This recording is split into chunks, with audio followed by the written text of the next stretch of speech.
Hey, welcome back on this Monday. We're glad to be back with you with some more mini messages. And Genesis chapter 32 is where we're going to start today. And I love this little passage here, just in verses 1 and 2. It just shows God's care for us. It says there in verse 1, as Jacob started on his way again, angels of God came to meet him. When Jacob saw them, he exclaimed, "This is God's camp." So he named this place Mahanaim.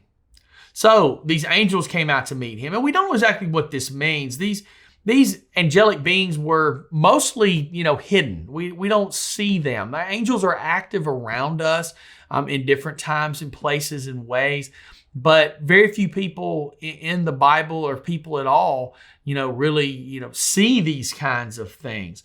So God wanted Jacob to know that he cared for him, he was providing for him, that he was taking care of his family, and that they were safe. And what's interesting is, he gets this once he is separated completely from Laban. Laban's gone home. Jacob has separated himself from the world that Laban represented, and now God's saying, here I am. Now, I believe God had been with Jacob the whole time. I don't doubt that at different moments and places that angels had been watching over Jacob. But it's a special thing. And then, Jacob says, this is God's camp. That's a powerful statement. What Jacob is literally saying here is this is a double camp. He's saying, we're not alone. There's other things here. God had a camp of angels here at Mahanaim. So these angels were higher beings. They're ordained by God as servants. As talked about in Hebrews chapter 1. The word angel literally means messenger. And they're seen throughout, Scripture as serving that purpose of messenger. They also are seen protecting people. We see them protecting the disciples. In the book of Acts, we see them protecting Peter. We see them one time is absolutely fantastic. They protect Elisha. In 2 Kings chapter 6, he has his eyes open. This servant of Elisha has his eyes open to see this angelic host that is around them and protecting them. And so this is something we don't always, think about, but God's messengers, God's angels, they do play that role at times of guide, messenger, protector. I believe in those things. I think there are, those principalities and powers. There is unseen things. There's spiritual warfare happening around us. An incredible story from modern times is a story of John Patton.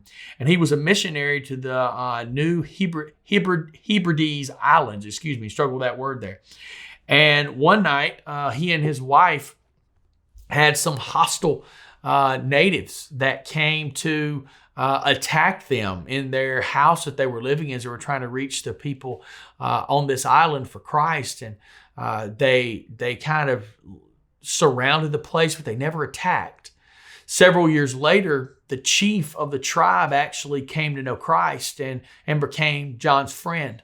And he asked him one day, John did, why did you never attack that night? And he told him, he said, there were these large men with swords circling around your house. And we didn't know who they were, and we were afraid to attack. And John told him, said there was nobody there but me and my wife. I believe fully, it's actually recounted in a book by Billy Graham, Angels, God's Secret Agents. So this is an account that a man said what he saw. And this is, similar to what we see sometimes in the Bible. So I think the angels are watching for us. There are times when God uses them to protect us, to care for us, to provide for us, to bring us messages. That's biblical. And I still see God working in the same way today. So Jacob was surrounded by angels, just as so many times we are too when we need God. You guys be blessed. We'll see you soon.